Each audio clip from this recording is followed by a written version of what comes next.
नमस्कार. माय PCMCमध्ये आपलं स्वागत. मी विवेक इनामदार.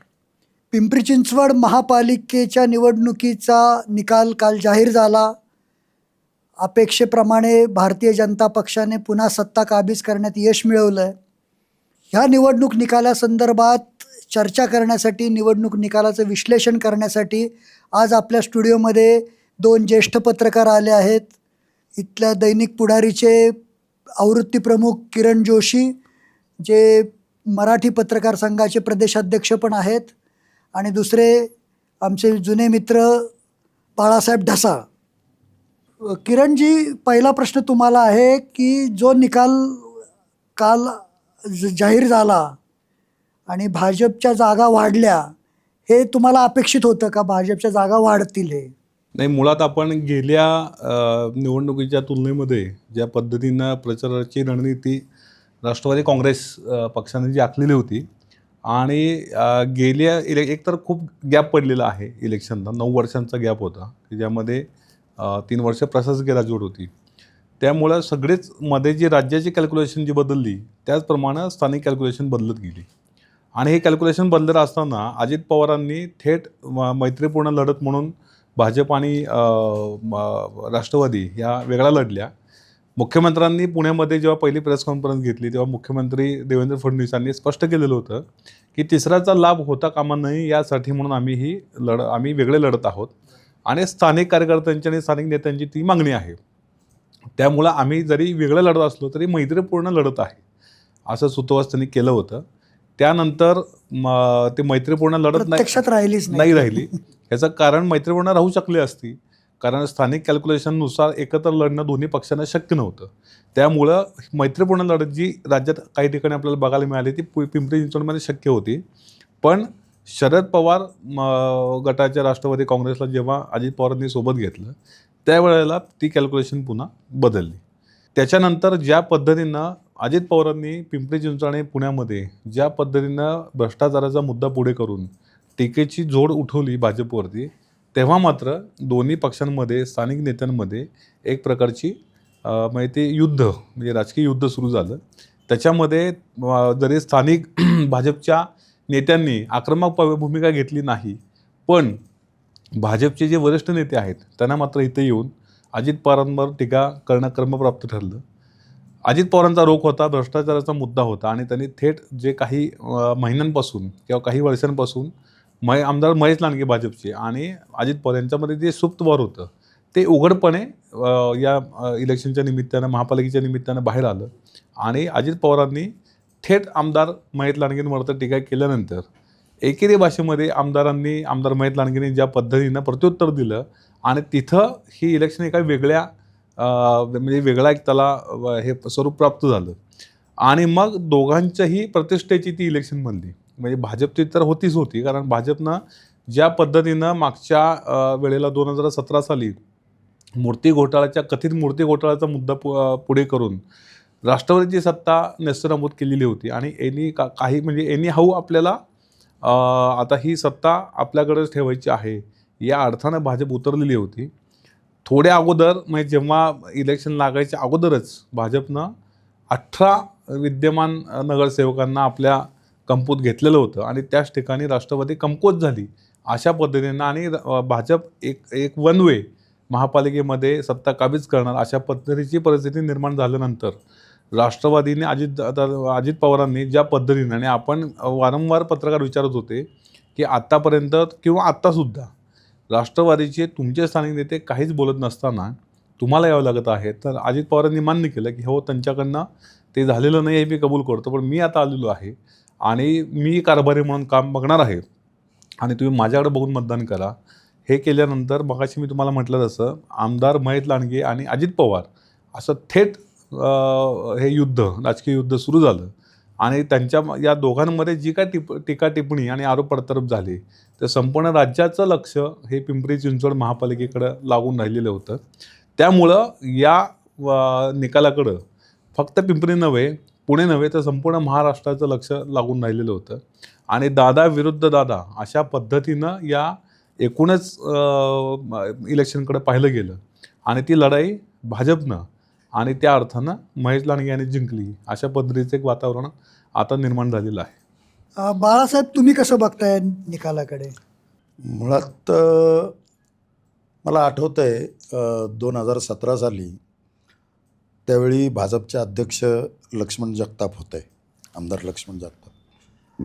लक्ष्मण जगतापांनी त्यावेळी खेळी म्हणून आझम पानसरेंना जवळ केलं. आझम पानसरेंना जवळ केल्यामुळं जे 20 जागांना त्यांना बूस्टर मिळाला आझम पानसरेंमुळं, तो 20 जागांचा बूस्टर या इलेक्शनमध्ये तुम्ही 18 लोक राष्ट्रवादीचेच इकडं आणून भरून काढलं. हे म्हणजे महत्त्वाचा भाग आहे हा यातला. जर हे 18 लोक आले नसते तरचं चित्र काय होतं? तरचं चित्र कदाचित अजून वेगळं असतं. म्हणजे हे 18 लोकांपैकी बहुतेक सगळेच निवडून आलेत जवळपास, एखाद दोन फक्त वाद म्हणजे अपवाद म्हणून आपण ते गृहीत धरू. तेही जर तिकडे असते तर तेही निवडून आले असते.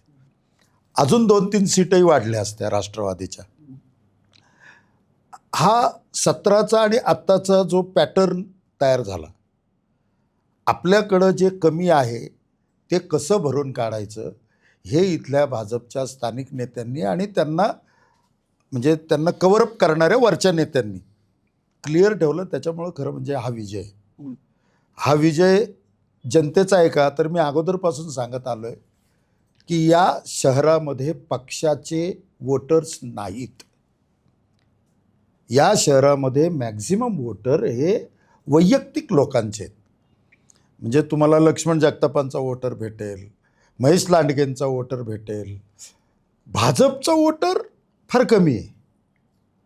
जर भाजपचा वोटर आहे इथं असं म्हणावं तर मग 2017च्या अगोदरही भाजपची सत्ता असती किंवा भाजपचं काही अंशी स्थान असतं. तुम्ही 17च्या अगोदर जर बघितलं इथलं वातावरण, तर इथल्या वातावरणामध्ये 17च्या अगोदर फक्त 3 नगरसेवक होते भाजपचे. मग इथं भाजपचं मतदान आहे का? तर पॉकेट वोट्स आहेत ना, पण ते निवडून येण्या एवढे किंवा सत्ता येण्या एवढे नव्हते. 2017 साली जे स्थित्यंतर झालं, म्हणजे जे राष्ट्रवादीचे आणि काँग्रेसचे लोक जे भाजपमध्ये गेले, जेणेकरून म्हणजे अगदी लक्ष्मण जगतापसुद्धा राष्ट्रवादीतूनच गेलेले आहेत 14 साली किंवा महेश लांडगेसुद्धा राष्ट्रवादीतूनच गेलेले आहेत. तर ह्या लोकांनी ही सत्ता आणून दिलेली, ही भाजपची सत्ता नाही आहे. या शहरामध्ये तसं पाहिलं तर पार्टी पॉलिटिक्स चालत नाही. इथं इंडिव्हिज्युअल पॉलिटिक्सला जास्त महत्त्व आहे. मग कुणाचे लोक? तर महेश लांडगेचे लोक. हा जो इश्यू आहे फक्त काही ठराविक पट्ट्यामध्ये, म्हणजे तुम्हाला जो सेक्युलर पट्टा आहे मधला, शहराच्या मधला भाग सेक्युलर आहे थोडासा, म्हणजे सर्व जाती धर्म ज्याच्यामध्ये मिक्स आहेत, त्या भागात तो जर थोडासा भाग सोडला तर बाकी शहरामध्ये शहराचे मक्तेदार आहेत, अमुक एका माणसाची मतं. तो माणूस जिकडे जाईल तिकडे ती मतं. हे 18 लोक तिकडे गेले, तिकडून निवडून आले. म्हणजे हा निकाल तुम्हाला अपेक्षित असाच? नाही, हा निकाल अपेक्षित नव्हता. पण ज्यावेळी या 18 लोकांनी पक्षांतर केलं त्यावेळी जवळपास हे फिक्स झालं होतं की 77 तर नक्की गाठतील भाजपचे लोक.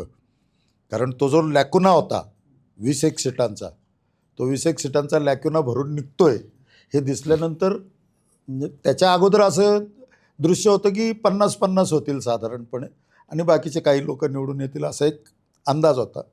तो अंदाज पोल ठरून हा गट अख्खा इकडं आल्यामुळं तिकडं खड्डा पडला आणि इकडं डोंगर झाला. अजितदादांनी ज्या आक्रमक पद्धतीने प्रचार केला त्या प्रचारानंतर राष्ट्रवादीची परिस्थिती सुधारेल, राष्ट्रवादी 45-50 पर्यंत जाईल असं अनेक पत्रकारांना, म्हणजे माझ्यासकट अनेक जणांना तो वाटत होतं. तर नक्की राष्ट्रवादी बघितलंय आकडे तर मागच्या वर्षी 36 होते, यावेळेला 36च राहिलेले आहे. याचा अर्थ लोकांना अजितदादांनी जे काही सांगितलं ते मान्य झालं नाही असं समजायचं का? नाही, माझं थोडंसं या बाबतीत वेगळं मत आहे. अजित पवारांनी ज्या पद्धतीनं पिंपरी चिंचवडचा विकास केलेला आहे हा भाजपमधल्या काही नेत्यांना सुद्धा मान्य आहे. कारण तेच नेते त्यावेळेला राष्ट्रवादीमध्ये होते आणि हे सर्वांनाच मान्य आहे, नागरिकांना सुद्धा मान्य आहे. पण आपण एक गोष्ट करत असताना विसरतोय की अजित पवारांनी शहराचा विकास करून आता 10 ते 15 वर्ष उलटून गेलेली आहेत. 15 वर्षानंतरच्या गॅपनंतर अजित पवारांनी जो विकास केला त्याच्यावरती आपण आज बोलत आहोत. जो मतदार जो 7-8 वर्षांचा मुलगा होता तो आज 18 वर्षांचा वोटर झालेला आहे. त्याला याबाबतीत काहीच कल्पना नाही आहे. तर ही मी मगाशी म्हटलं तसं की राष्ट्रवादीच्या स्थानिक नेत्यांची जबाबदारी होती की या म्हणजे ह्याच्यानंतर, कारण एकदा कसं होतं की इलेक्शन हारल्यानंतर पाटी कोरी करावं लागते आणि नव्यानं ती पुन्हा त्याच्यावरती तुम्हाला लिहावं लागतं. दुर्दैवानं हे नाही झालं. आपण सातत्याने याच्यावर चर्चा करत होतो की सेनापती लढत होते पण शिलेदार नाही, त्यांचे- कोणीच नाही. म्हणजे स्थानिक सेनापती पण लढत नव्हता. सेनापती बदलले अनेकदा. सेनापती दुसऱ्या पार्टीतून पुन्हा इकडे आले. त्यामुळे ते काही बोलत नव्हतं आणि कार्यकर्त्यांचा काही प्रश्नच नाही. म्हणजे भूमिका जर सेनापती घेणार असेल तर मग कार्यकर्ते काहीतरी बोलू शकतात. दुर्दैवानं ते नाही झालं आणि मग अजित पवारांना यावं लागलं आणि तेव्हा वेळ निघून गेलेली होती. कारण त्यांचे 18 हे विनिंग कॅन्डिडेट हे भाजपच्या तंबूत गेलेले होते आणि मग ती सर्वासर्वी करून पुन्हा हे करा, ती वेळ निघून गेलेली होती. मुद्दा एक. आणि दुसरा मुद्दा की भ्रष्टाचाराच्या मुद्द्यावर यांनी एकाच आमदाराला टार्गेट करून ही संपूर्ण शहराची इलेक्शन आपण आपल्या ताब्यात घेऊ शकतो. हा प्रयत्न कुठंतरी राष्ट्रवादीचा फसला. कारण तुम्ही म्हणता तसं वाटत होतं की 18 गेल्यानंतर ज्या पद्धतीनं, कारण ओव्हरऑल राज्याची इलेक्शन राज्यामध्ये महापालिकेची इलेक्शन होत असताना अजित पवारांनी ही प्रतिष्ठेची केलेली होती. पिंपरी चिंचवडमध्ये ते ठाण म्हणून बसलेले होते, पुण्यामध्ये आणि पिंपरी चिंचवडमध्ये. त्यामुळं राष्ट्रवादी ही चांगल्या पद्धतीनं भाजपला टक्कर देईल अशा पद्धतीची परिस्थिती निर्माण झालेली आहे. असं एक वातावरण झालेलं होतं. पण त्याची पद्धत किंवा जाण्याची जी पद्धत आहे, भ्रष्टाचाराचा मुद्दा एकाच आमदारावर करून आणि कुठलाही विकास आणि भाजपनं उलटं केलं. म्हणजे मुख्यमंत्री देवेंद्र फडणवीस जेव्हा भोसरीमध्ये सभेला आले तेव्हा त्यांनी सांगितलं की मी टीका करू शकतो, पण महापालिकेची इलेक्शन हे टीकेवर न करता विकासाच्या मुद्द्यावरती आपण करूया. आणि देवेंद्रजींचं जे विजन आहे आकुर्डीच्या सभेत भोसरीला सभा झाली भोसरीच्या रॅलीमध्ये तर त्या रॅलीमध्ये त्यांनी सांगितलं की मला टीका करायला खूप गोष्टी आहेत, पण मला टीका करायची नाही आहे. मला विकासाचे मुद्दे मांडायचे आहेत आणि विकासाच्या मुद्द्यावरच आपल्याला इलेक्शन करायचे आहे. किंबहुना या संपूर्ण वादामध्ये त्यांनी स्थानिक पदाधिकाऱ्यांना सुद्धा सांगितलेलं असावं की तुम्ही टीकेला टीका न करता विकास कामाचे मुद्दे मांडा आणि तुम्ही जनतेमध्ये जा. कारण सुरुवातीच्या टप्प्यामध्ये, प्रचाराच्या टप्प्यामध्ये जे काय टोकाचे शाब्दिक जे चकमक उडत होत्या ते नंतरच्या याच्यामध्ये कमी झालेलं आपल्याला दिसतं. कारण भाजपच्या कुणीच त्याला उत्तर दिलेलं नाही, शेवटपर्यंत उत्तर दिलं नाही. त्यामुळे आपण लोकांना विकास हवा आहे आणि त्यापूर्वीची स्ट्रॅटेजी इलेक्शनची आणि आत्ताच्यामध्ये खूप फरक आहे. पिंपरी चिंचवडमध्ये पूर्वी आणि दुसरा मुद्दा म्हणजे नात्यागोताचं जे इथलं राजकारण आहे की विकास कामाचा मुद्दा सांगत असतानाच महेश लांडगे यांनी स्वाभिमान आणि स्थानिक याचा नेतृत्वाचा मुद्दा पुढे केला आणि त्याच्यामध्ये त्यांनी ही इलेक्शन जिंकली आपल्या बाजूनं. मागच्याला त्यांनी बारामती भानामती असं करत ते बाहेरचं नेतृत्व आहे असं बिंबवलं होतं.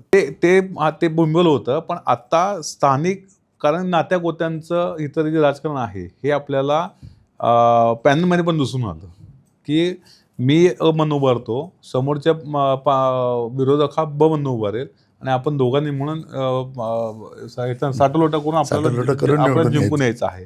अशी जर स्ट्रॅटेजी असेल तर तुमच्या नेतृत्वाच्या टीका टिप्पणीला काही अर्थ उरत नाही. त्या अर्थानं नात्या गोत्यांची आणि तुम्ही जे म्हटलं ते अगदी बरोबर आहे की पक्षापेक्षा व्यक्ती महत्त्वाचं आहे आणि व्यक्ती नात्यातले असतील तो विरोधक असू दे नाही तर आपल्या पक्षातला कुठलाही असो. त्यामुळे सांभाळून घ्या, पुढे जावा. मला एक मुद्दा इथं मांडायचा आहे. मी म्हणजे अगदी काटेकोरपणे हे पाहिलंय शहरामध्ये. आता उदाहरणार्थ शीतल म्हणजे विठ्ठल काटे, नाना काटेंच्या मिसेसच त्यांच्याबरोबर पॅनलमध्ये असणार. हा एक प्रकार झाला. तुम्हाला मासोळकरांचं उदाहरण सांगतो. वस्तुतः समीर मासोळकरांच्या मिसेस आणि विशाल मासोळकरांच्या मिसेस एकमेकांच्या विरोधात लढलेत. ते दोघं सख्खे चुलत भाऊ आहेत.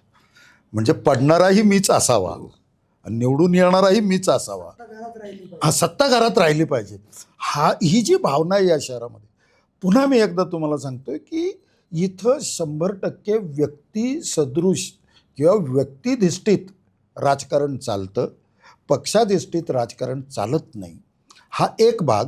दुसरा भाग, इथल्या रामकृष्ण मोरे जर सोडले तर या शहरामध्ये नवीन नेतृत्व निर्माण करण्याची कुवत कोणत्याही राजकीय नेत्यामध्ये नाही. म्हणजे अगदी भाजपमध्ये सुद्धा नाही. वस्तुतः हे 18 लोक विकत घेण्याच्या ऐवजी, विकतच म्हणावं लागेल ना, विकत घेण्याच्या ऐवजी 18 लोक तेवढ्या तोडीसतोड जर यांनी निर्माण केले असते, they have chances of 5 years 4 years, 4 वर्षाचा त्यांच्याकडे वेळ होता. या 4 वर्षाच्या वेळामध्ये त्यांनी प्रति उमेदवार तयार करायला पाहिजे होते ना. करू शकले का? नाही करू शकले. निवडणुकीचं तंत्र भाजपने खूप चांगल्या पद्धतीने आत्मसात केलंय. निवडून येण्याची क्षमता, एवढाच विषय. नाही, माझं तेच म्हणणं आहे, तुम्ही निवडून येण्याची क्षमता त्याच लोकांमध्ये शोधतात. करता काय आहात? म्हणजे उद्या ही मक्तेदारी निर्माण झालेली आहे. म्हणजे उद्या बाळासाहेब ढसाळनी जोशींना सांगायचं की जोशी आपण दोघं जण साठलोटं करू, पलीकडचा भाग तुमचा, अलीकडचा भाग माझा. मग जर समजा जोशी भाजपमध्ये गेले तर मी राष्ट्रवादीत जायचं, मी राष्ट्रवादीत गेलो की जोशींनी भाजपमध्ये जायचं, आणि दोघांनीही एकमेकांना म्हणजे पूरक असं राजकारण करायचं. तर जोशी आणि ढसाळ बाजूला ठेवा ना. तुम्ही एखादे विवेकी नामदार का नाही आणत आहे इथं? You should. तुमच्याकडे वेळ होता, आणि सगळ्यात महत्वाचं, अनेक भाजपकडे चांगले कार्यकर्ते होते, निष्ठावान, अनेक वर्ष काम करणारे होते. त्यांना तयार करू शकत होते तुम्ही. आता ते राजेंद्र गावडे सारख्या माणसाचं तुम्ही तिकीट नाकारलं. वस्तुतः सलग म्हणजे 4 वर्ष गॅप असूनही सलग लोकांच्या अत्यंत जवळ असलेला भाजपचा एकमेव कॅन्डिडेट होता. इज द ओनली पर्सन की जो सलग 4 वर्ष लोकांच्या फार कनेक्शनमध्ये होता. तुम्ही त्याचंही तिकीट नाकारलं. नाही, भाजपच्या म्हणजे तुमच्या मताचे थोडंसं म्हणजे नाण्याची दुसरी बाजू मला अशी वाटते आहे की ज्या भाजपच्या 77वरनं 84 सीट आलेली आहेत, बरोबर आहे. हे बघा, युद्ध म्हटल्यानंतर समोरचा जर तलवार असेल तर आपल्याला बंदूक घेऊन उतरावं लागतं. युद्धात आणि ह्याच्यामध्ये प्रेमामध्ये सगळं क्षम्य असं सगळं माप असतं, आणि हे राजकीय युद्ध आहे. त्यामुळे भाजपने ही लढाई जिंकलेली आहे. माझा उलटा मुद्दा असा आहे की राष्ट्रवादीला 18 लोक का सांभाळता नाही आली, बरोबर आहे. त्या वेळेला का नाही लक्ष घातलं राष्ट्रवादीनं. आणि दुसरं असं आहे की हे सांभाळण्यासाठीची नेतृत्व ह्याने का नाही तयार केलं. तुम्ही जे भाजपचं नेतृत्व म्हणताय, तर भाजपला जसं मोरे साहेबांनी तुम्ही उदाहरण दिलं, तर आज भाजपचं नेतृत्व करण्यासाठी 1 नाही 2 नाही 3 नाही 4 कारभारी स्पर्धेमध्ये आहेत. त्यामुळे ती स्पर्धा आहे, कारभारी नाही असं नाही आहे. उलट कारभारी होण्यासाठीची भाजपमध्ये स्पर्धा आहे, त्याच्या उलटं राष्ट्रवादीमध्ये एकही नाही आहे. आणि जो चेहरा राष्ट्रवादीचा म्हणजे कारभारी म्हणून किंवा राष्ट्रवादीचा म्हणून जो चेहरा आहे, तर दुर्दैवानं राष्ट्रवादीला चेहराच नाही. म्हणजे त्यात असं असतं तर अगदी शेवटच्या घटकेला, आऊट घटकेला विलास लांडेंकडं जबाबदारी देण्याची गरज राष्ट्रवादीला भासली नसती. ते तर आहेच. याच्यामध्ये आता निकाल झालेला आहे, राष्ट्रवादी वाढलेली नाही. तर आता या सगळ्या बॅकग्राऊंडवर महापालिकेत विरोधी पक्ष काय राहणार हा एक भाग आहे. कारण मागचा जो अनुभव आहे तो खूप वाईट आहे. म्हणजे राष्ट्रवादीला मागच्या वेळेला 36च जागा होत्या, पण कुठलाही विरोधी पक्षाचं अस्तित्व 5 वर्षात जाणवलंच नाही. तर आता पालिकेच्या सभागृहावर अंकुश कसा राहणार? दुसरं, अजित पवार यांना हा फटका बसल्यानंतर, एवढा प्रयत्न केल्यानंतरही जनतेने नाकारल्यानंतर अजित पवार पिंपरी चिंचवडमध्ये असलेलं कितपत लक्ष घालतील, काय वाटतंय तुम्हाला? मला वाटतं की अजित पवारांना पहिल्यांदा महापालिकेचा 17 साली, त्यानंतर पार्थ पवाराच्या रूपाने लोकसभेला, आणि पुन्हा हा तिसरा. आणि ते अगदी पोटतिडकीनं सांगत होते की मला मत द्या, मी तुम्हाला म्हणजे माझ्या बाकीच्या लोकांना बाजूला ठेवा, त्यांच्याकडनं काय चुका झाल्या ते आत्ता आपण चर्चेला आणायला नको, पण मी तुम्हाला विकास करून दाखवतो, या मुद्द्यावर ते पोटतिडकीने बोलत होते. आणि त्यांनी हा प्रयत्न केला होता. तर मला वाटतं हा त्यांचा शेवटचा प्रयत्न ठरेल असं मला व्यक्तिगत वाटतं. आता जी जबाबदारी आहे ती जी राष्ट्रवादीच्या निवडून आलेल्या जे काही 36 ह्याचे आहे, बरं मागच्या वेळेला पण 36चा आकडा होता, त्या अर्थानं राष्ट्रवादीचं काही फार मोठं नुकसान झालेलं नाही. त्यांना फक्त सत्तेचा आकडा गाठता आलेला नाही आहे. त्यामुळं म्हणजे अगदी कडेलोट करणाऱ्या परिस्थितीवर राष्ट्रवादी आहे. पिंपरी चिंचवडमधलं मी बोलतो आहे, अशी काही परिस्थिती नाही आहे. त्यांनी जर मनात आणलं, आणि ह्यामध्ये राष्ट्रवादीचे जे नेते आहेत शरद पवार साहेब, त्यांचं उदाहरण जर त्यांनी समोर ठेवलं, कारण शरद पवार साहेबांनी त्यांच्या पूर्ण राजकीय आयुष्यामध्ये अनेकदा असे धक्के सहन केलेले आहेत आणि त्याला पुरून ते पुन्हा वरती आलेले आहेत. त्यामुळे मला असं वाटत नाही की सगळं संपलेलं आहे. आणि ही झाली राष्ट्रवादीची बाजू. भाजपमध्ये जेव्हा 77वरनं 84 जागा जातात, तर आता महापौरची हे आहे, स्टँडिंग आहे. तर त्या कुरबुरींचं सगळं सत्र आता सुरू होणार आहे. त्यामुळं सगळंच कालबेल आहे असं सत्तेत कुणाला पूर्ण समाधान ठेवता येत नाही. समाधान ठेवता येत नाही. त्या अर्थानं सगळं संपलंय का, तर सगळं संपलेलं नाही असं मला वाटतं. आणि एक 10 लोक जरी असतील तर ते तुमचं जर खरोखर तुम्हाला विरोध करायचा असेल आणि तुम्हाला सत्तेचा हे व्हायचं नसेल, सत्तेचे लाभार्थी व्हायचे नसेल, तर तुम्ही विरोधक म्हणून चांगलं काम करून दाखवू शकता. असे अनेक उदाहरणं आपल्यासमोर आहेत. त्यामुळे मला नाही वाटत की विरोधक संपलेले आहेत. पण लोकशाहीमध्ये ते तर आहे की विरोधकांनी जर प्रभावी काम करून दाखवल्यानंतर अनेक ठिकाणी त्यांना पुन्हा सत्तेत यायचा संधी दिलेली आहे. मुळात प्रश्न असा निर्माण होतो की लक्षात घ्या, परत एकदा मी म्हणतोय, इथं व्यक्तिनिष्ठ राजकारण आहे. आता होतंय काय, समजा विलास लांडे हे काहीही झालं तरी महेश लांडगेंचे सासरे आहेत ना, मामा सासरे आहेत, तुम्ही हे नाकारू शकत नाही. दुसरी महत्त्वाची गोष्ट, काही झालं तरी महेश लांडगे आणि योगेश बहल यांनी एका केळी एकत्र काम केलंय ना, हे तुम्ही नाकारू शकत नाही. उद्या शंकर जगताप हा योगेश बहलांकडे जाऊन बसला तर योगेश बहल त्याला झिडकारू शकत नाहीत. लक्षात घ्या, कारण यांनी एकत्र काम केलंय. हे एकाच मुशीत तयार झालेले लोक आहेत. हा एक महत्त्वाचा मुद्दा.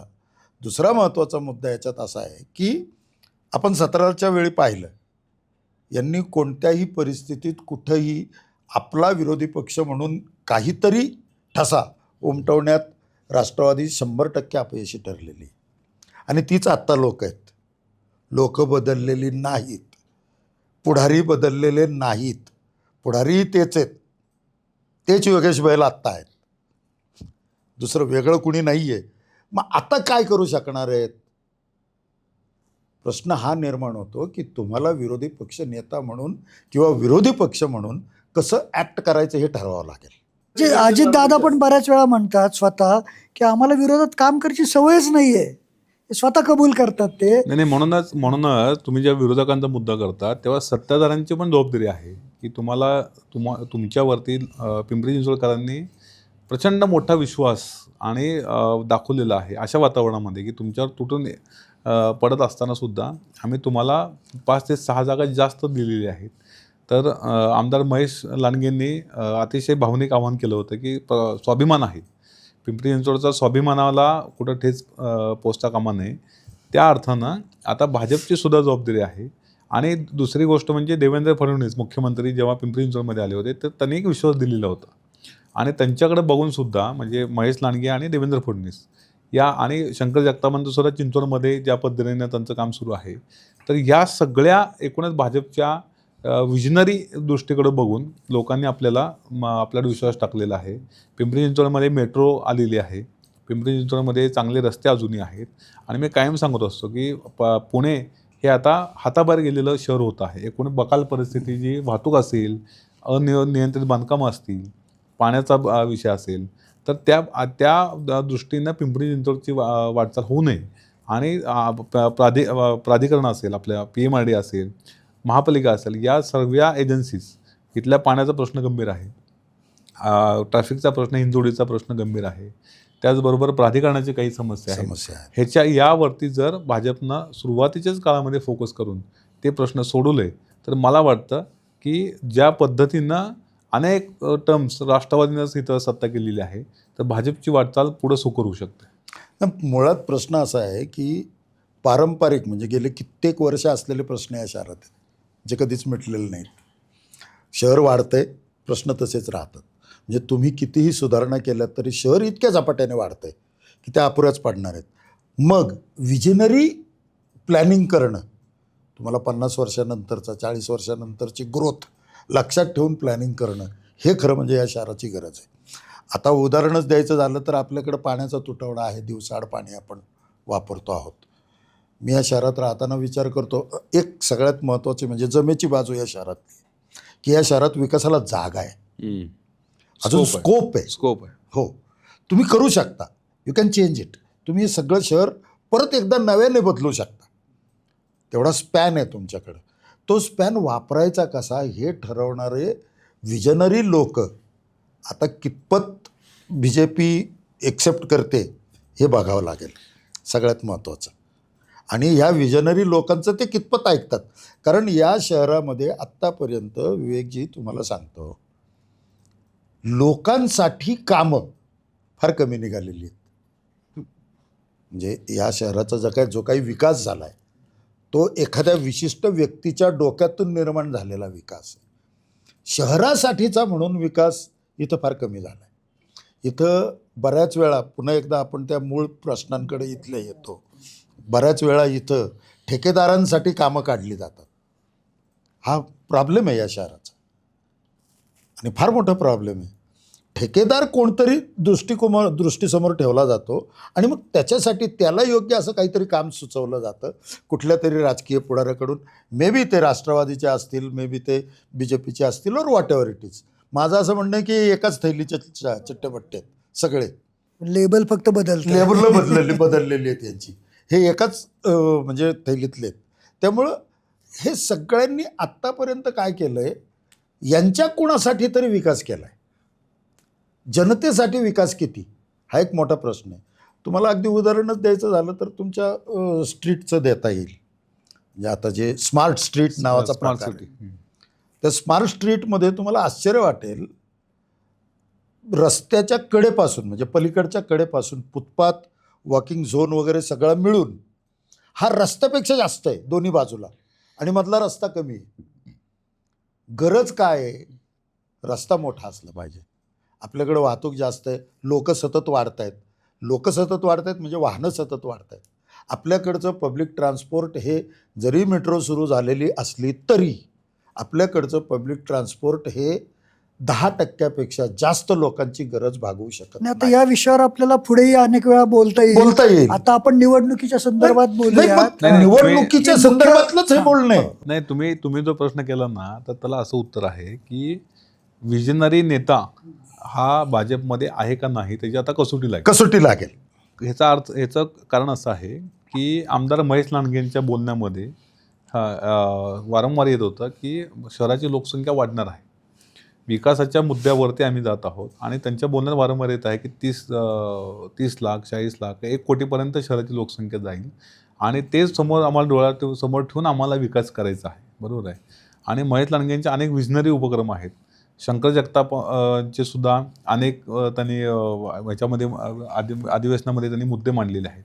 आता त्यांची कसोटी लागेल की आता आम्ही तुम्हाला मगाशी म्हटलं तसं आता जबाबदारी दिलेली आहे. आणि या लोकांना सुद्धा अनुभवातनं गेल्या, कारण त्यांना एक टर्मच सत्ता मिळालेली आहे, त्या सत्तेमधनं जे अनुभव तुम्ही गेन केले. नाही किरणजी, तुम्ही परत एकदा चुकता आहात.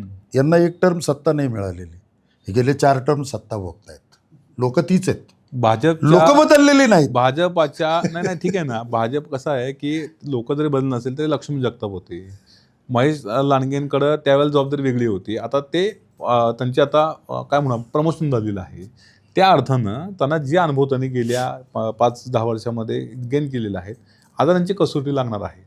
आणि मी मगाशी म्हटलं असतं, आणि ती परीक्षा जर ते पास झाले आपल्या सहकाऱ्यांना घेऊन, त्यांनी खऱ्या अर्थानं तुम्ही जे म्हटलं ते बरोबर आहे की या शहरामध्ये प्रचंड स्कोप आहे. अजून हे शहर हाताबाहेर गेलेलं नाही आहे. वेळेच रोखून या, आणि आज पुण्यामध्ये जो म्हणतो ना आपण, आणि दुसरा एक मुद्दा, आपण पुणे म्हणून जे नाव लौकिक जगभरामध्ये आहे तो पिंपरी चिंचवडमुळे आहे.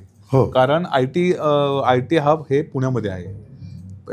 आंतरराष्ट्रीय क्रिकेट स्टेडियम हे पिंपरी चिंचवडमध्ये आहे, पुण्यामध्ये नाही आहे, पुणे शहरात नाही आहे, पिंपरी चिंचवडमध्ये आहे. उद्योगनगरी जिच्यामध्ये मोठ्या ज्या कंपन्या आहेत, टाटा बजाजपासून ज्या पिंपरी चिंचवडमध्ये आहेत, त्या अर्थानं पुण्याचा नावलौकिक हा पिंपरी चिंचवडचा आहे. आणि त्या पिंपरी चिंचवडमध्ये सुदैवानं अजूनही डेव्हलपमेंट करायला स्कोप आहे, अजूनही परिस्थिती हाताबाहेर गेलेली नाही. त्यामुळं इथल्या कारभाऱ्यांची आता कसोटी लागणार आहे. या प्रमुख आता आपण 2 पक्षांबद्दलच बोलतोय, भाजप आणि राष्ट्रवादी. पण ही निवडणुकी बहुरंगी झाली. वेगवेगळ्या पक्षांनी म्हणजे भाजपनी महाविकास आघाडी होणार नाही याची काळजी घेतली आणि महायुती होणार नाही याची पण काळजी घेतली आणि स्वबळावर हे करून स्वतःचं पूर्ण हे स्थापन केलं. पण याच्यामध्ये राष्ट्रवादी शरद पवार गट असेल, शिवसेना उद्धव ठाकरे गट असेल, मनसे असेल किंवा आम आदमी पार्टी असेल किंवा अन्य बाकी छोटे छोटे मोठे अनेक जे घटक आहेत त्यांना भोपळा देखील फोडता आलेला नाही. नाही, हा मुद्दा तुम्ही सांगतो तो महत्त्वाचा मुद्दा आहे. पण मला व्यक्तिगत वाटतं की इथल्या स्थानिक कार्यकर्ते किंवा स्थानिक नेत्यांची काहीही चूक नाही आहे. त्यांचे वरिष्ठ पातळीवरचे जे नेते आहेत. कारण पूर्वीच्या काळामध्ये क्रिकेटच्या मॅचमध्ये बांगलादेशसारख्या संघाबरोबर मॅच म्हटल्यानंतर आपण हसायचो. बांगलादेशबरोबर मॅच आपण सहज जिंकू. म्हणजे पहिल्या 5 ओव्हरमध्ये बरोबर तीच बांगलादेशची टीम आज आपल्याला घाम फोडते. आपल्याला म्हणजे सगळ्याच यांना घाम फोडते. म्हणजे ते जिंकण्यासाठी म्हणून ते खेळले आणि त्यांनी स्वतःला सिद्ध केलं. ह्यांचे जे नेते आहेत त्यांनी जिंकण्यासाठी म्हणून काय प्रयत्न केले ह्यांचं चिंतन आता त्यांनी करायची गरज आहे. नाही, रामकृष्ण मोरेंनंतर काँग्रेसची वाताहत झाली या शहरातली 100%. म्हणजे इथले सगळे काँग्रेसी राष्ट्रवादीत गेले. काँग्रेसमध्ये राहिलेले लोक बोटावर मोजण्या इतके राहिले. जे लोक राष्ट्रवादीच्याच बगलेत बसून विरोधी पक्ष नेता झाले. हा एक मोठा नाटकीय प्रकार आहे. त्याच्यानंतर झालं आहे काय माहिती आहे का, आत्ताच्या परिस्थितीत या नेत्यांनी ज्या पद्धतीने लक्ष द्यायला पाहिजे, ज्या पद्धतीने इथले ग्राउंड तयार करायला पाहिजे. आज काँग्रेसचं इथं वोटर नाही आहे का? वोटर आहे ना. म्हणजे आजही काँग्रेसला वोटर नाही असं नाही, वोटर आहे. पण त्या वोटरपर्यंत जायला लायक लोक नाहीत. दुसरी फळी निर्माण होणे ही जी गरज आहे ती गरज वस्तुतः सर्वच पक्षात आहे. म्हणजे कोण अध्यक्ष व्हायला तयार नाही अशी परिस्थिती आहे आणि निवडणुकीच्या तोंडावर पक्षाचा अध्यक्ष राजीनामा देऊन मोकळा होतो. निवडणुकीच्या तोंडावरती एखाद्या पक्षाचा अध्यक्ष राजीनामा देतो, ह्याला तो अध्यक्ष जबाबदार असण्यापेक्षा त्याचा नेत्याचा नेता जबाबदार आहे. कारण त्याच्या नेत्यांनी त्याला जर ताकद दिली असती तर त्यांनी नसता राजीनामा दिला ना. मगाचा तुमचा मुद्दा अतिशय महत्त्वाचा आहे की तुम्ही काय पेरणी केली, जे पेरणार तेच उगवणार. तुम्ही 5 वर्ष तुमच्या हातामध्ये वेळ असताना तुम्ही काय पेरणी केली. तुम्ही पेरणी केली असते तर तुमची बरं दुसरं असं आहे की गडकरींचं आपण काय मागतो की आम्हाला कायम उठून आंदोलन करायची सवय होती. जेव्हा मी सत्तेत आलो तेव्हा सुद्धा मला वाटलं की मी आंदोलन करणार. बरोबर आहे. तर तुमची ती मेंटॅलिटी आता झाली का की आता आम्हाला विरोधातच बसायचं आहे. तर तसं असेल तर मग ठीक आहे, मग त्याला काय. तिसरं आणखीन एक या निवडणुकीचं वैशिष्ट्य म्हणावं लागेल की एक 12-13 असे अपक्ष निवडून यायची एक हे होती. यावेळेला एक अपक्ष आलाय, तो देखील भाजप पुरस्कृत चिन्ह न मिळाल्यामुळे अपक्ष ठरलेला आहे. तर ह्या अपक्षांचं प्रमाणही पूर्णपणे बंद झालं. याचं महत्त्वाचं कारण मोठे वॉर्ड. मोठे वॉर्ड म्हणजे आता 50,000 मतदारांचा जर वॉर्ड असेल तर तिथं तुम्हाला निवडून यायला कमीत कमी म्हणजे अगदी 60% मतदान झालं असं जरी गृहीत धरलं तर 50,000च्या वॉर्डमध्ये तुम्हाला 15,000 मतं ही किमान हवीत निवडून येण्यासाठी. म्हणजे तुम्हाला 30% मतं पडली पाहिजे, बरोबर, तरच तुम्ही कदाचित निवडून येऊ शकता अशी परिस्थिती. मग ही 15,000 मतं मिळवणे हे तसं अपक्षांच्या दृष्टीने थोडंसं कठीण आहे. आता मागच्या वेळी झालं होतं काय, नवीन होतं हा प्रकार. थोडा नवीन अशासाठी की नवीन भाजपने उडी घेतली होती. मग काही लोक चुकून राहिलेल्या लोकांनी त्या ताकदीचे लोक होते ते निवडून येऊ शकले. आता त्या ताकदीचे लोक राहिलेच नाहीत कारण दुसरी फळीच नाही. पुन्हा एकदा तोच प्रश्न निर्माण होतो, कोणत्याही पक्षामध्ये दुसरी फळी नाही. दुसरी फळी नसल्यामुळं तुल्यबळ नाही मिळणार. पण या पद्धतीचाच एक हे मी मगाशी थोडंसं बघत होतो तर जवळजवळ 12 प्रभागांमध्ये भाजपचं पूर्ण पॅनल निवडून आलं. 3 प्रभागामध्ये राष्ट्रवादीचं पूर्ण पॅनल निवडून आलं. 12 प्रभागांमध्ये भाजपचे 3 उमेदवार निवडून आलेत. एका ठिकाणी थोडंसं क्रॉस वोटिंग झालं. म्हणजे 12-12 24 प्रभाग असे झाले. 3 यांचे आणि +3 मध्ये राष्ट्रवादीचे 3 उमेदवार निवडून आलेत. एक पडला. म्हणजे ऑलमोस्ट पॅनल पद्धतीनेच निवडणूक झाली. नाही, तुमचा जो अपक्षाचा जो प्रश्न जो आहे की लक्षात घ्या, अपक्ष निवडून येणं म्हणजे त्या व्यक्तीचं तेवढं महात्म्य लोकांना माहिती असणं आहे. आज काय झालं आहे, इलेक्शन म्हणजे हंगामी काय म्हणू आपण, हंगामी एक बिझनेस झालेला आहे की इलेक्शन लागते म्हटल्यानंतर चौकात कार्यालय सुरू होतात आणि इलेक्शन नाही म्हणलं तर ते बंद होतं. बंद होतात. बरोबर आहे. समाजकारणातून राजकारण आणि वर्षानुवर्ष समाजकारण केल्यानंतर लोक ठरवतात की हा आपला लोकनेता आहे आणि मग त्याच्या मागं तो कुठल्याही पक्षात असू नये नाही तर अपक्ष असू नये मग ते त्याच्या मागं जातं. तर हे जे डिवोशन जे आहे ना हे डिवोशन आता कमी झालेलं आहे. जोशी साहेब, सगळ्यात महत्त्वाचा प्रॉब्लेम आता जो सुरू झाला आहे ना, अर्थकारणावर राजकारण, बरं तोही मुद्दा आहे. हा सगळ्यात मोठा प्रश्न निर्माण झाला आहे. निवडणूक आता सोपी राहिलेली नाही निवडणूक आता. सोपी राहिली- सर्वसामान्य कार्यकर्त्यांनी विचार सोडून नुसती द्यायचा. सोपी राहिली नाही असं नाही, निवडणूक स्वस्त राहिली नाही. बरोबर. ती इतकी महाग झाली की सामान्य कार्यकर्त्यांना तिथपर्यंत पोहोचताच येत नाही. तुम्हाला आता खरं म्हणजे याची किती वाच्यता होईल किंवा याच्यावर किती खल होईल माहीत नाही मला, पण काही प्रभागांमध्ये पॅनलसाठी 10,000 हजार रुपये प्रत्येकाला देण्यात आले. म्हणजे ही वस्तुस्थिती आहे, यात मस्करी वगैरे किंवा गंमत वगैरे काही नाही. म्हणजे अक्षरशः काही ठिकाणी असं झालं आहे की हां, किती लोक आहेत, किती कुटुंब आहेत तुमच्या घरामध्ये, कुटुंबात किती लोक आहेत, 5 लोक आहेत, मग यांना 50,000 असे देण्यापेक्षा एक काम करा, एक 2 व्हीलर देऊन टाक. निवडणुकीच्या या खर्चातूनच तर भ्रष्टाचाराला हां, प्रश्न हाच निर्माण होतो की तुम्ही करता कसं. आता हे पैसे ज्यांनी खर्च केलेत, जे निवडून आलेत, म्हणजे ते कोट्यावधी रुपये खर्चून निवडून आलेत, अगदी 10,000 लोकांना जरी पैसे वाटायचे म्हटले या हिशोबाने, तर हा आकडा जवळजवळ 10 कोटी वगैरे इतका जातो. या हिशोबाने वाटायचं म्हटलं तर मग ते 10 कोटी वसूल कसे करणार. यातला अतिशयोक्तीचा काही भाग सोडला तरी खूप गंभीर विषय आहे ना हा. पण दुसरं बाळाचं दुसरं एक हे बघत असताना मला आश्चर्य वाटलं आणि मला म्हणजे एकदम मला मी म्हणजे भारावून पण गेलो की तिकीट वाटपाच्या वेळेला जे काही रडारडी झाली, डोळे पांढरे झाले, म्हणजे समाज कल्याणासाठीचा जो टाहो फोडला गेला तो बघून मला तर माझं भरून आलं मला की एवढा खर्च असताना सुद्धा आमचे डोळे पांढरे होतात समाजाच्या कल्याणासाठी, तिकिटासाठी. तर ते खरंच एक चांगला लोकशाहीचं हे द्योतक आहे. बाळासाहेब, आपण रामकृष्ण मोरे, नंतर अजित पवार, नंतर आता लक्ष्मण जगताप आणि महेश लांडगे आणि आता शंकर जगतापांचं पण हे झालेलं आहे. आणखीन 2 आमदारही आता याच्यात आलेले आहेत. हे जे काही बदल चाललेले आहेत नेतृत्वातले शहराच्या, त्याच्याकडे तुम्ही कसं बघताय? शहराच्या नेतृत्वातले बदल तसं पाहिलं तर हे अपेक्षितच होतं, कारण कोणतंही नेतृत्व हे बदलत राहावं. नेतृत्व बदलत राहण्यापेक्षा राहावं असं म्हणण्यापेक्षा नवीन नवीन लोक नेतृत्वाच्या स्रोतात येत राहावीत, चांगलं असतं हे. पण होतंय काय, परत एकदा मूळ प्रश्न जो निर्माण होतो की हे नेतृत्व स्टक झालेत, स्टॅग्नेट झालेत, किंवा आपण असं म्हणू की ती स्तब्ध झालीत. पुढचं काय, या नेतृत्वांनी आता परत त्यांची सेकंड फळी परत निर्माण करायला हवी. दुसरी फळी निर्माण होणं, मी वारंवार सांगतो, नेहमी सांगतो की दुसरी फळी निर्माण होणं ही फार अत्यंत गरजेची बाब आहे. लक्ष्मण जगताप निर्वतल्यानंतर अचानक जी पोकळी निर्माण झाली ती भरून काढायला तुम्हाला त्यातून सावरायला काही दिवस लागले.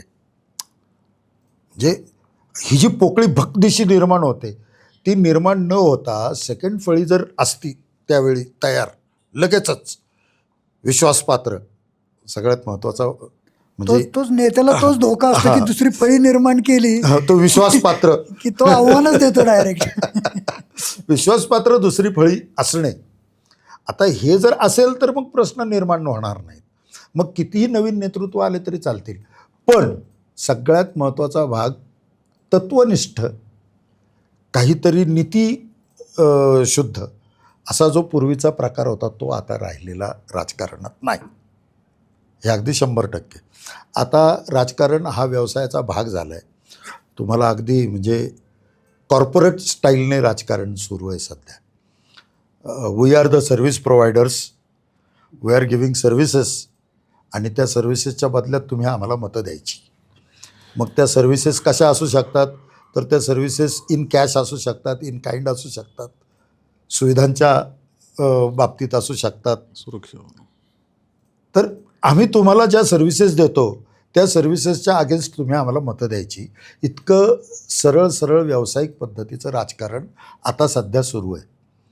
याच्यामध्ये तत्वनिष्ठ राजकारण किंवा ध्येयनिष्ठ राजकारण किंवा समाज धुरीण वगैरे वगैरे ते सगळं आता संपलेलं आहे. ते कुठल्याही पक्षात, राजकीय पक्षात जिवंत नाही. आता आपण चर्चेचा शेवट करूयात. शेवटचा माझा प्रश्न असा राहील की पिंपरी चिंचवडकरांनी जो जनादेश दिलेला आहे या निकालाच्या रूपाने, त्याचा तुम्ही अर्थ कसा लावता? अगदी थोडक्यात दोघांनी उत्तर द्या. नाही, पिंपरी चिंचवडकरांनी जो मॅन्डेट दिलेला आहे, भाजपच्या बाजून दिलेला आहे आणि राष्ट्रवादीला पुन्हा एकदा नाकारलेलं आहे. हे भाजप काहीतरी शहराचं विजन म्हणून काही गोष्टी या ठिकाणी कराव्या. आणि तुम्ही मगाशी जसं म्हटलं तसं की रामकृष्ण मोरे असतील, आज आपण भक्तिशक्ती बघितल्यानंतर श्रीनिवास पाटलांचं नाव पुढे येतं. मोरेंचं आपण नाव जेव्हा घेतो तेव्हा इथल्या 4 गोष्टी पुढे येतात. त्या अर्थानं आत्ताचे जे शहराचे कारभारी आहेत तर त्यांच्या नावाला साजेल, त्यांच्या नावाला शोभेल अशा काहीतरी या शहराच्या विकासासाठीचं एक मोठं काम या ठिकाणी दिसून यावं, यासाठीचं म्हणून हे पिंपरी चिंचवडकरांनी दिलेला हा जनादर आहे. आणि त्याच्यावर यांनी खरं उतरावं आणि त्या पद्धतीनं पुढला कारभार व्हावा. याच्यावरती एक थोडक्यात माझं म्हणणं असं आहे, माझी आई म्हणायची, उतू नको मातू नको, घेतला वासा टाकू नको. तर तुम्ही कशासाठी निवडून आलात हे परत एकदा उजळणी करून लक्षात घ्या. तुम्ही समाजासाठी निवडून आलात, समाजाच्या भल्यासाठी काम करायचं असं सांगून निवडून आलात, तर ते तेवढं केलं. निदान समाजाचं भलं करण्यासाठी आपला प्रत्येक निर्णय असावा, एवढा जरी विचार आत्ताच्या सत्ताधाऱ्यांनी केला तरी फार झालं. किमान सर्वसामान्य मतदारांना ज्यांनी तुमच्यावर विश्वास ठेवला आहे त्यांना असं वाटेल की बाबा आपल्यासाठी काहीतरी चाललं आहे. तर थोडक्यात या चर्चेचा सार असं काढता येईल आपल्याला की लोकांनी भाजपवर विश्वास मोठ्या अपेक्षेने ठेवलेला आहे आणि त्या अपेक्षेला पात्र ठरण्याची पूर्ण जबाबदारी आता नवीन नेतृत्वाकडे आहे आणि ते त्याला पुरेपूर पात्र ठरतील किंवा त्यासाठी किमान प्रयत्न तरी करताना आपल्याला दिसतील, अशी आशा बाळगायला हरकत नाही. किरण जोशी सर, बाळासाहेब, आपण या ठिकाणी आलात, या चर्चेत सहभागी झालात आणि आपले विचार या निमित्ताने व्यक्त केलेत, त्याबद्दल मी आपल्याला धन्यवाद. संधी दिल्याबद्दल तुमचेही धन्यवाद. धन्यवाद.